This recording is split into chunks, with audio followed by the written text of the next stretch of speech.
traffic report ngayong umaga, ipapakita natin itong mga champion dogs sa buong Pilipinas. Nagkaroon po ng parang Dog Olympics po dito noong isang buwan. Ang tawag dyan ay K9, National K9 Championship.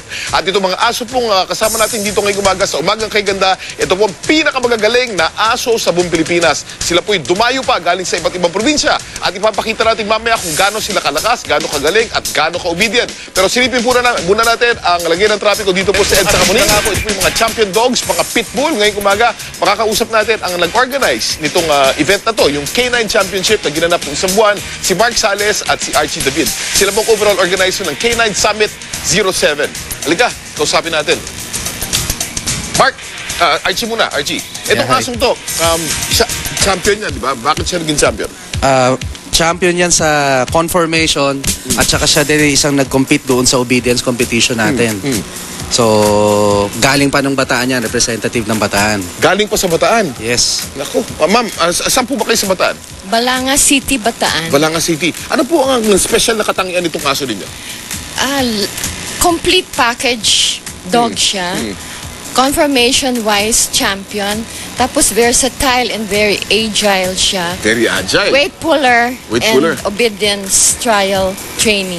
Champion siya talaga, no? Yes. Ito namang hinahanda natin dito sa likuran. Nakahanda na po rito at meron siyang isang parang trailer na hihilahin. At ito pong trailer na ito, ang sakay po nito ay 15 tao. Ay nako, ilang libong pounds po ang sakay po niyan. At susubukan pong hilahin ngayong umaga itong asong pitbull. Itong pitbull na hihilan to, Mark. Sino to? Aso mo to, no? Hindi, aso to ni Dr. Dennis Salazar, galing ng Nueva Ecija.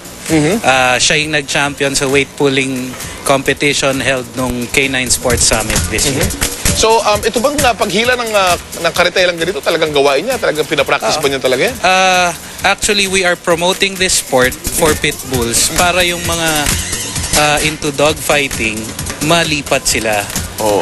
Okay, siguro pahilahin na natin ngayong umaga. Okay. Pagbilang natin ng 3, panoorin po natin. Ito po, wala pong kukura. Pagbilang ng 3, ito pong napakaliit na asong to. Hihilahin po yung isang trailer na may 15 tao. Ayan, wala pang bilang, hinihila na. Nakita niyo po.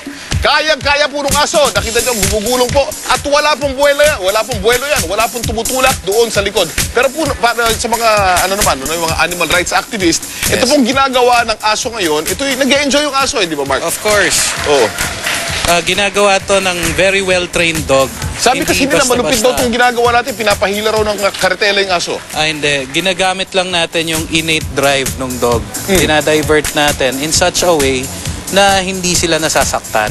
Na hindi sila Nasa tamang pamamaraan. At saka pag nakita mo naman ang body language ng aso, tuwan-tuwa naman siya, hindi naman siya nahihirapan. No?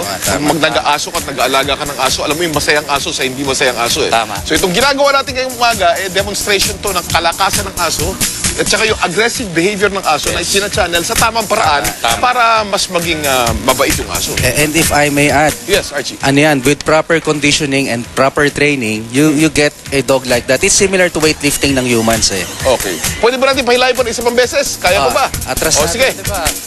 Atras natin. O, hindi, mamaya na. Mamaya. Ihahanda natin mamaya. Huwag kayong aalis dyan. Mamaya po, dadagdagan pa natin ng tao. Itong laman naman ng trailer. Mamaya, imbis na 15 tao, lalagyan natin. Kaya ba? 20? Kaya. 20 tao, sasakyan natin mamaya.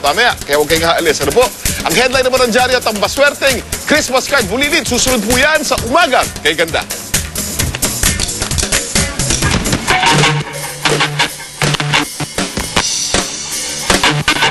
Papakita natin dito mga naggaganda mga aso po rito. No? Ito pong asong ito, ang tawag po dyan ay Belgian Malinois. Yan po ay naka-ready position na. Kita niyo yung position niyan. Naka-down siya, no? At nakatingin sa ating cameraman ngayon. Ito po ay trained police dog. At mamaya po, ito po ay pakakagatin natin. Dito naman sa mamang nakadilaw. Yan. Ito po ay parte ng bonduring sport at ipapakita natin kung gaano kagaling at gaano katapang itong aso to at gaano ka-obedient. Kaya huwag kayong aalis. Mark Sales at si Archie David ang organizer nitong katatapos lamang na K9 Summit. Ito po ang Olympics ng aso dito sa Pilipinas kung saan dumayo ang maraming mga aso galing sa iba't ibang lugar sa Pilipinas. Kasama rin natin ang si ID Tangcora, level 1 champion ng Monduring at si Dan Buenaventura, certified Monduring Decoy. Certified Monduring Decoy. Ibig sabihin, ikaw yun.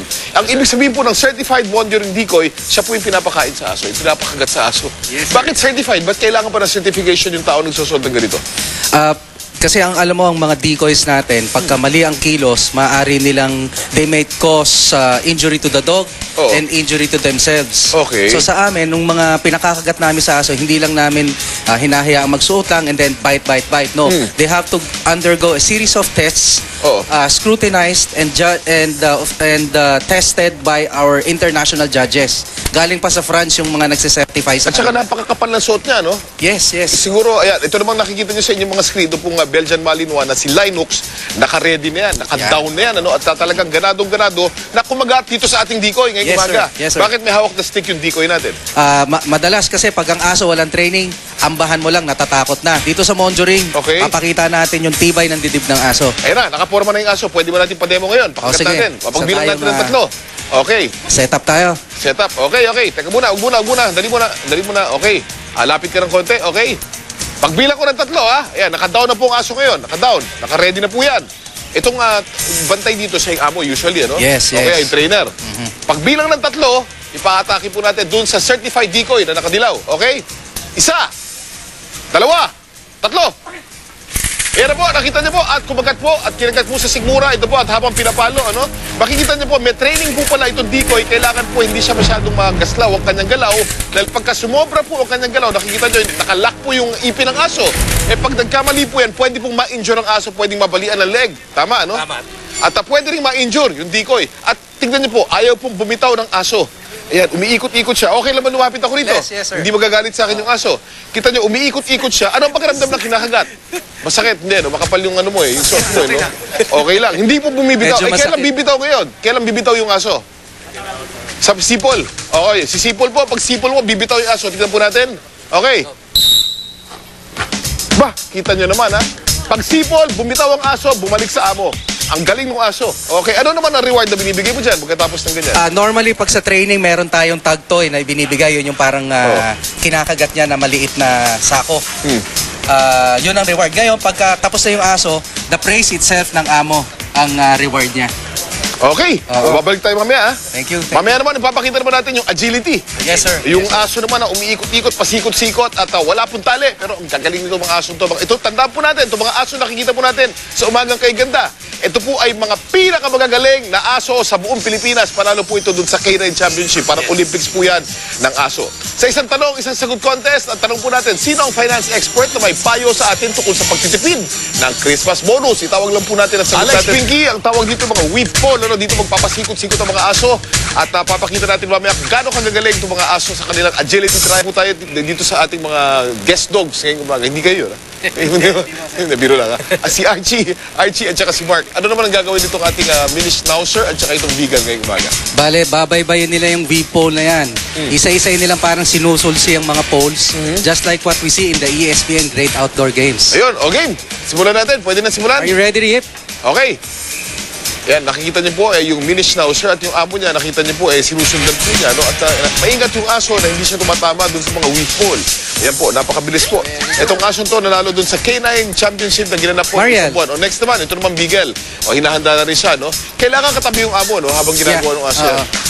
Okay, ito naman yung Beagle, sinipin naman natin kung kaya rin niyang ano tawag dito? Nag-weave. Oo, weave.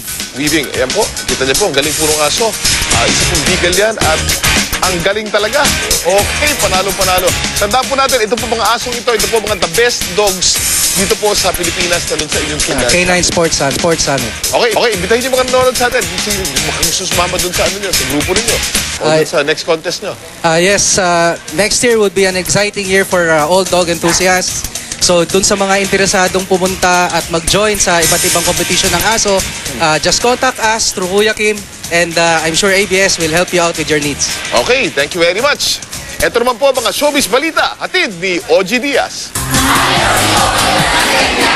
Ayo, naku. Ang tamang sagot, si Kulay ko. Oo.